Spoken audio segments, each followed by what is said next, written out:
नमस्कार दोस्तों।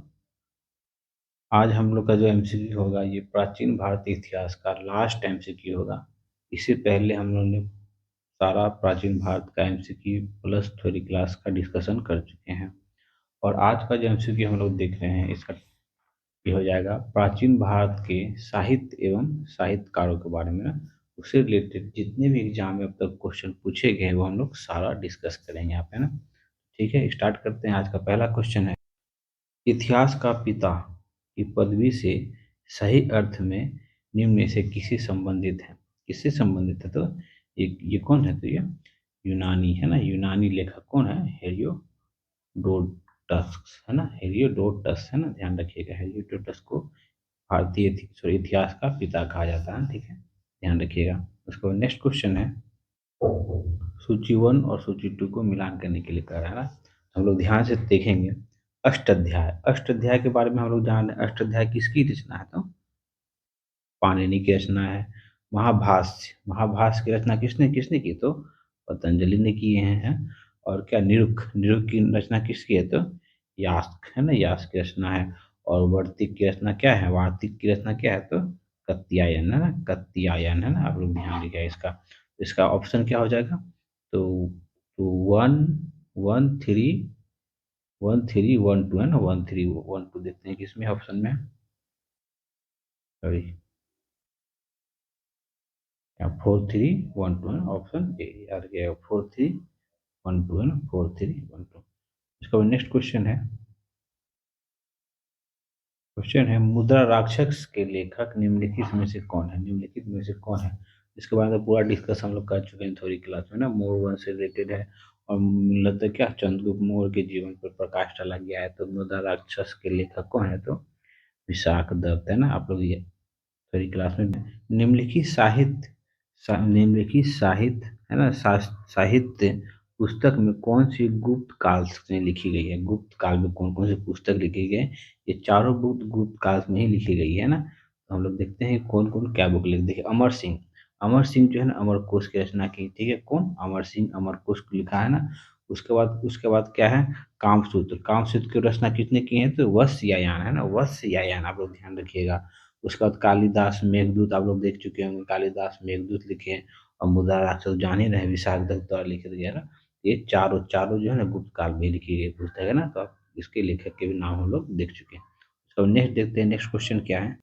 क्वेश्चन है, दास कुमार चरित्रम के रचनाकार कौन है? कौन है? तो डनदिन है ना, डनदिन याद रखिएगा है ना। नेक्स्ट क्वेश्चन है, दास कुमार चरित्र किसने लिखा है? तो किसने लिखा है? जस्ट और देखिए किसने, तो डंडी ने लिखा है ना, ध्यान रखिएगा। उसका नेक्स्ट क्वेश्चन, कुमार संभवम है ना, कुमार संभव महाकाव्य के कवि कौन है? तो कालिदास है ना, ध्यान रखिए। कालिदास के बारे में ना हम लोग पूरा जब पढ़ रहे थे तो उसमें कालिदास रचित पूरा बुक सीक्वेंस लिखा चुका दिखा चुके हैं ना। उसका नेक्स्ट क्वेश्चन फिर है,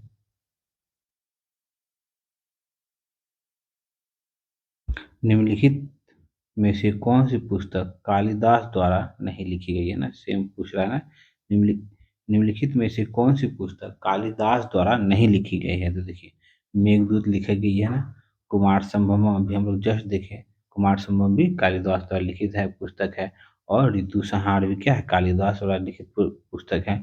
और को नहीं है तो क्या है? उत्तरा, उत्तरा मानचित्रम है ना, उत्तरा मानचित्रम।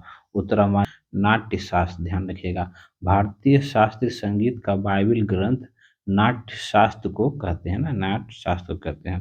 अब नेक्स्ट क्वेश्चन है, देखिए सुमिलित, सुमिलित करने के लिए कह रहा है ना। तो देखिए पाणिनि है ना, पाणिनि हम लोग जान रहे हैं कौन लिखे हैं? तो अष्टाध्याय लिखे हैं ना। वत्स्यायन किसकी है? तो कामसूत्र, कामसूत्र है ना। उसके बाद चाणक्य, चाणक्य अर्थशास्त्र लिखा है ना। कलहन क्या है? तो राजतरंगी है ना। आप लोग मिलान कर लीजिएगा ना, इसमें से देख लीजिए कौन सा ऑप्शन हो जाता है। तो ये ऑप्शन, ऑप्शन ए मैच खा रहा है ना। आप लोग मिला लीजिएगा है ना। फिर नेक्स्ट क्वेश्चन क्या है, कलहन की पुस्तक का नाम क्या है? कलहन की पुस्तक क्या है? तो राज तरंगिरी है ना, याद रखिएगा। और इसमें क्या है? कश्मीर के इतिहास का वर्णन है ना। कश्मीर के इतिहास के राजाओं का क्रमबद्ध वर्णन किया गया है कलहन की राज तरंगिरी के बारे में। हम लोग इसके बारे में थोड़ी क्लास में पढ़ चुके हैं। नेक्स्ट क्वेश्चन है फिर, कलहन द्वारा रचित रास तरंगिणी निम्नलिखित में से किससे संबंधित है? तो हम लोग जस्ट है किससे? तो कश्मीर के इतिहास से संबंधित है ना। नेक्स्ट क्वेश्चन है फिर, अष्ट अध्यायी किसके द्वारा लिखी गई है? तो पाणिनि की, सॉरी। नेक्स्ट क्वेश्चन है, कल्हन की राज तरंगिरी की तरह एक इतिहास की पुस्तक है ना, गोडवाहो। गोडवाहो किसने लिखा है? तो वाक्यपति ने लिखा है ना, ध्यान रखिएगा, वाक्यपति लिखे हैं। और ये कब लिखे हैं? तो 8वीं शताब्दी ईस्वी में। और ये इसकी भाषा क्या थी? तो प्रकृत भाषा में लिखे थे, है ना, जिसमें कन्नौज के शासक कौन, यशोवर्मन के बारे में इसका जिक्र है ना, तो ध्यान रखिएगा। नेक्स्ट क्वेश्चन है, देखिए, सूची वन सूची टू को मिलान करने के लिए नेक्स्ट क्वेश्चन है, सूची वन सूची टू को सुमेलित करने के लिए कहा है ना, तो ध्यान से देखिएगा। तो पहला क्या है? विशाख दत्त। विशाख दत्त कौन था? विशाख दत्त एक नाटककार थे ना, ध्यान रखिएगा। उसके बाद वहाँ ध्यान रखिएगा, चरक कौन थे? तो चरक चिकित्सक थे। और ब्रह्मगुप्त कौन थे? तो ब्रह्मगुप्त कौन थे? ये गणितज्ञ थे ना, ध्यान रखिएगा। तो इस हिसाब से आप लोग ऑप्शन मिला लीजिएगा, है ना, है ना। उसका नेक्स्ट क्वेश्चन है, चरक संहिता नामक पुस्तक किस विषय से संबंधित है? तो चरक संहिता पहले देखते हैं, रचना कौन है? चरक संहिता कौन लिखे हैं? तो चरक ने लिखे ना। ये कनिष्ठ के दरबार में राजवैद्य थे, ध्यान रखिएगा। और चरक संहिता किससे संबंधित है? तो चिकित्सक से, हम चिकित्सा से संबंधित, ध्यान रखिएगा। नेक्स्ट क्वेश्चन है फिर, वराहमिहिर की पंच सिद्धांतिका आधारित है किससे? तो यूनानी ज्योतिष विद्या पर, है ना, ध्यान रखिएगा, यूनानी ज्योतिष विद्या से संबंधित है ना।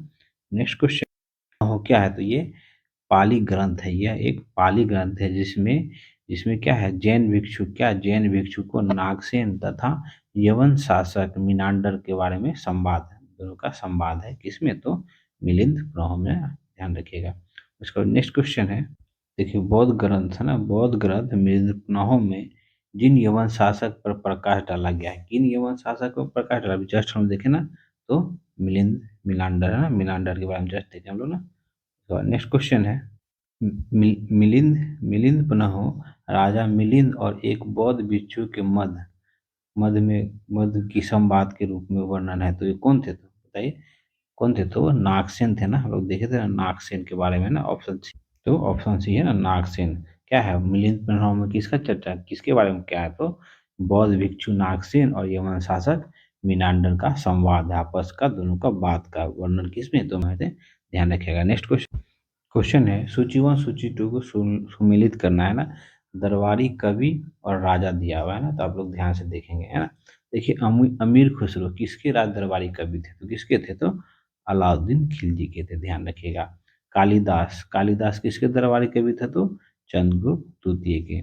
और हरिसेन, हरिसेन किसके दरबारी थे, कवि थे ना? तो ये समुद्रगुप्त के दरबारी के थे। और बाणभट्ट किसके थे? तो हर्षवर्धन के। तो उस हिसाब से ऑप्शन क्या हो जाएगा?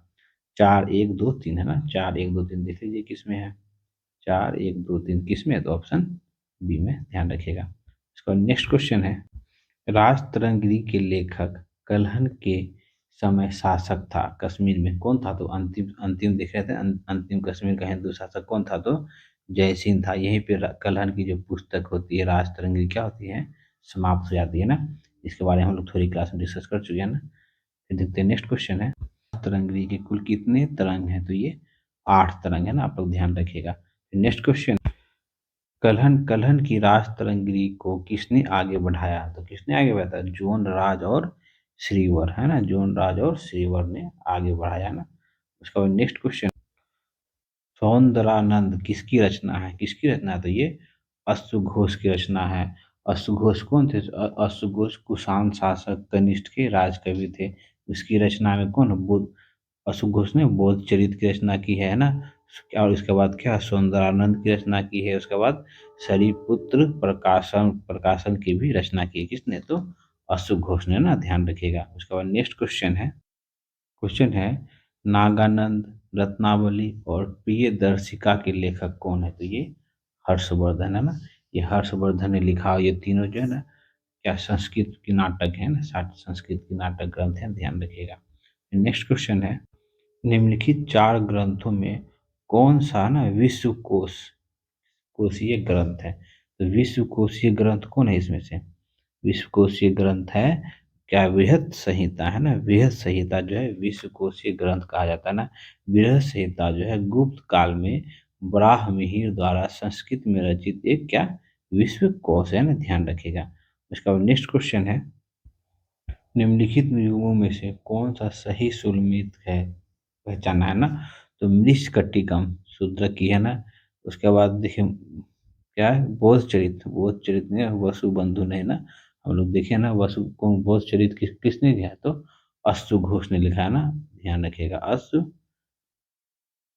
अश्रु घोष ने लिखा। बोल क्या है, मुद्रा राक्षस, ये भी विशाख दत्त सही सही लिखे ना। हाँ, उसका हर्षित किसने, बाणभट्ट ने किया। तो गलत कौन है इसमें, सुमित कौन है, एक एक 3 और 4 ये क्या है, सुमेलित है। 2 क्या है, बोधचरित जो है ना अश्रु घोष की लिखी था ना, ये गलत होता है। तो सही ऑप्शन कौन है, तो 1 3 4, ध्यान रखिएगा कौन है, 1 3 4 है ना। तो 1 3 4, तो ऑप्शन क्या है, ऑप्शन ऑप्शन बी, ध्यान रखिएगा ना, ऑप्शन बी। नेक्स्ट क्वेश्चन है शकुंतलम। शकुंतलम किसने लिखा है, तो शकुंतलम किसने लिखा, तो ये कालिदास द्वारा लिखित गया ना। कालिदास द्वारा कुछ लिखित पुस्तकें हैं, आप लोग सुनेंगे। देखिए रघुवंश पहला पुस्तक क्या है, रघुवंश को। दूसरा क्या है, कुमार संभव है ना। तीसरा मेघदूत। चौथा क्या है, ऋतु संहार। पांचवा क्या है, मालविका अग्निमित्रम। छठा क्या है, तो विक्रमो वर्षीय है ना। और 7वां क्या है, तो अभिज्ञान शकुंतलम है ना। ये अभिज्ञान शकुंतलम ये है ना, आप लोग ध्यान रखेंगे। फिर नेक्स्ट क्वेश्चन, कालिदास द्वारा रचित मालविका अग्निमित्रम के नाटक का नायक कौन है। इसका नायक कौन है, तो अग्निमित्र है ना। ये शुंगवंश से टाइम से की बात है ना, ध्यान रखेंगे। नेक्स्ट देखिए, प्राचीन भारत के निम्नलिखित पुस्तकों में से किस एक में शुंग राजवंश के संस्थापक के पुत्र प्रेम की कहानी है। इसमें है तो मालविका अग्निमित्रम है ना, मालविका अग्निमित्रम है ना, ध्यान रखिएगा। इसका नेक्स्ट क्वेश्चन है, तो ये मालविका अग्निमित्रम किसकी रचना है, तो कालिदास की रचना है ना, ये अलग से एक पॉइंट ध्यान रखिएगा। फिर नेक्स्ट क्वेश्चन है, स्वप्नवास व दत्ता के लेखक हैं, कौन है ये, भास है ना, ध्यान रखिएगा। क्वेश्चन बीपीएससी में पूछा हुआ है ना। नेक्स्ट है फिर, देखिए थ्योरी क्लास में भी इसको हम लोग लिखा के देखे डिस्कस किए थे ना।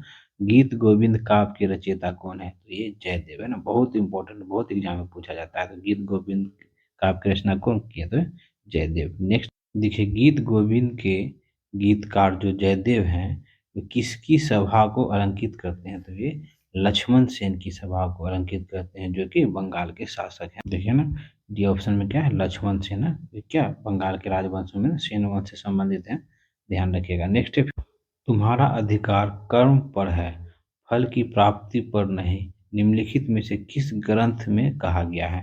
तो किस ग्रंथ में क्या ना, ये गीता में कहा गया, भगवत गीता में कहा गया ना, ध्यान रखिएगा। नेक्स्ट, जो यहाँ है वह अनंत भी है, और जो यहाँ नहीं है वो कहीं नहीं है। वह यह निम्नलिखित में से किस ग्रंथ में कहा गया है, किस ग्रंथ में कहा गया, तो किसमें कहा गया, तो महाभारत में कहा गया ना, ध्यान रखिएगा।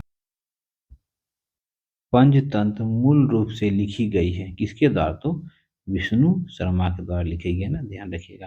फिर नेक्स्ट क्वेश्चन है, निम्नलिखित में से कौन बीज गणित के क्षेत्र में अपने योगदान के लिए विशेष रूप से जाने जाते हैं, कौन है वो, भास्कर है ना, ध्यान रखिएगा, भास्कर। नेक्स्ट है फिर, गणित की पुस्तक लीलावती के लेखक कौन है, तो लीलावती के लेखक कौन है, तो भास्कराचार्य है ना, ध्यान रखिएगा, भास्कराचार्य। नेक्स्ट क्वेश्चन है, आर्यभट्ट थे, आर्यभट्ट कौन थे, तो भारतीय गणितज्ञ एवं खगोल शास्त्री थे, कौन, आर्यभट्ट है ना। नेक्स्ट है फिर, निम्नलिखित में से किस भारतीय गणितज्ञ ने दशमलव स्थानिक मान की खोज की, तो दशमलव और स्थानिक मान की खोज किसने की है, तो आर्यभट्ट ने ना, ध्यान रखिएगा, आर्यभट्ट। नेक्स्ट क्वेश्चन, मित विलास प्रहसन के लेखक कौन है, मित विलास प्रहसन के लेखक कौन है, तो महेंद्र वर्मन है ना, महेंद्र वर्मन क्या मित विलास प्रहसन के लेखक। मनुस्मृति मुख्यतः संबंधित है, मनुस्मृति मुख्यतः संबंधित है किससे, तो समाज व्यवस्था से, ध्यान रखिए क्या, समाज व्यवस्था से।